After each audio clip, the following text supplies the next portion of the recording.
తిరిగి రూ. 1000 మళ్ళీ వడ్డీ మళ్ళీ డబ్బులు అసలు తీసుకునే పరిస్థితి. అంటే దాదాపు రూ. 10 వడ్డీ వీళ్ళు కట్టి ఆ డబ్బులు తీసుకుంటే తప్పనిచ్చి వీళ్ళు బతుకులు ముందుకు సాగని పరిస్థితి. ఇలాంటి పరిస్థితి దశాబ్దాలుగా, చాలా సంవత్సరాలుగా, దశాబ్దాలుగా కూడా కనిపిస్తూ ఉన్నా కూడా ఎవరు కూడా దీనికి ఒక సొల్యూషన్ చూపాలి అని చెప్పి ఏ పొద్దు కూడా అడుగులు పడల. కానీ మన ప్రభుత్వం గర్వంగా కూడా చెప్పే అంశం ఏమిటి అని అంటే, మన ప్రభుత్వం మాత్రం మానవత్వానికి నిజంగా మారుపేరుగానే నిలబడింది.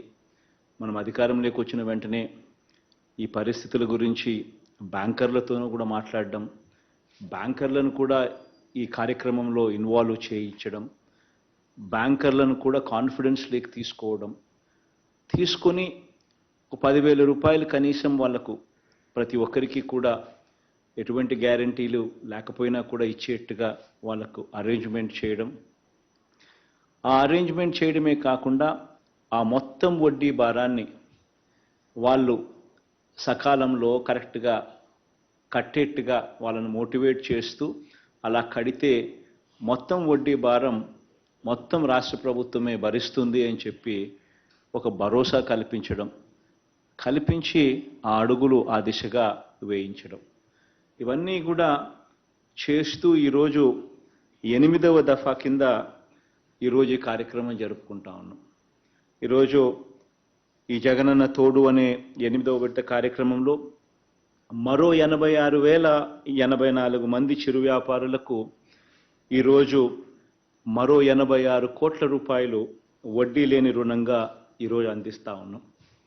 ఇదొకటే కాకుండా ఈ 86,000 మందితో పాటు గతంలో ఈ స్కీమ్ ద్వారా రుణాలు పొందిన 3,09,000 మంది చిరు వ్యాపారులకు 332 కోట్ల రూపాయలు రుణాలను రెన్యువల్ కూడా ఈ సందర్భంగా కూడా చేస్తూ ఉన్నాం.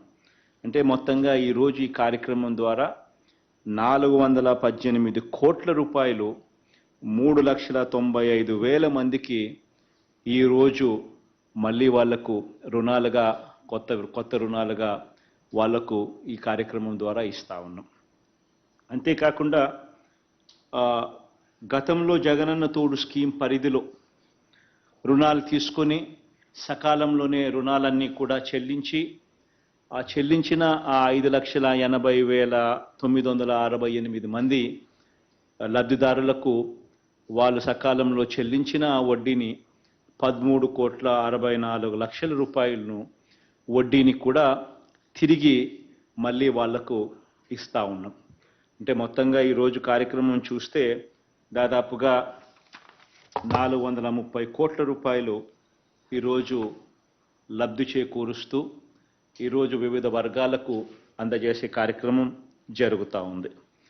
ఇప్పటి వరకు లాస్ట్ 7 విడతల్లో ఒకసారి గమనించినట్లయితే ఈ జగనన్న తోడు పథకం అనేది ఏదైతే జరుగుతూ ఉందో ఆ పథకంలో ఈ 7 విడతలే కాక ఈ 8వ విడత కూడా పరిగణలోకి తీసుకుంటే ఇప్పటి వరకు యూనిక్ బెనిఫిషరీస్ ఇప్పటి వరకు 16,73,576 మందిని ఈరోజు ఈ కార్యక్రమంతో కూడా కలుపుకుంటే 16,73,576 మంది చిరు వ్యాపారులకు అక్షరాల 3,373 కోట్ల రూపాయలు వడ్డీ లేని రుణాల కింద వాళ్ళకి ఇవ్వడం, వాళ్ళ తరపున వాళ్ళు కట్టిన వడ్డీలు 88,33,00,000 మళ్ళీ వడ్డీలు వాళ్ళకు తిరిగి వెనక్కి ఇవ్వడం. ఒక గొప్ప అడుగులు ఈ 4.5 సంవత్సరాల్లో పడ్డాయని చెప్పడానికి చాలా సంతోషపడతా ఉన్నా. ఈ స్కీమ్ ద్వారా ఒకసారి నిజంగా ఎలా జరుగుతూ ఉంది, ఏ రకంగా బ్రతుకులు ఏ రకంగా ట్రాన్స్ఫార్మ్ చేస్తూ ఉంది అన్నది ఒకసారి గమనించినట్లయితే ఈ స్కీమ్ ద్వారా లబ్ధి పొందిన వారి వివరాలు ఒకసారి గమనిస్తే మొత్తం లబ్ధిదారుల్లో 73,072 మంది చిరు వ్యాపారులు ఇప్పటికే 4 సార్లు డబ్బులు కట్టడం, డబ్బులు తీసుకోవడం, ఇలా 4 సార్లు జరిగింది.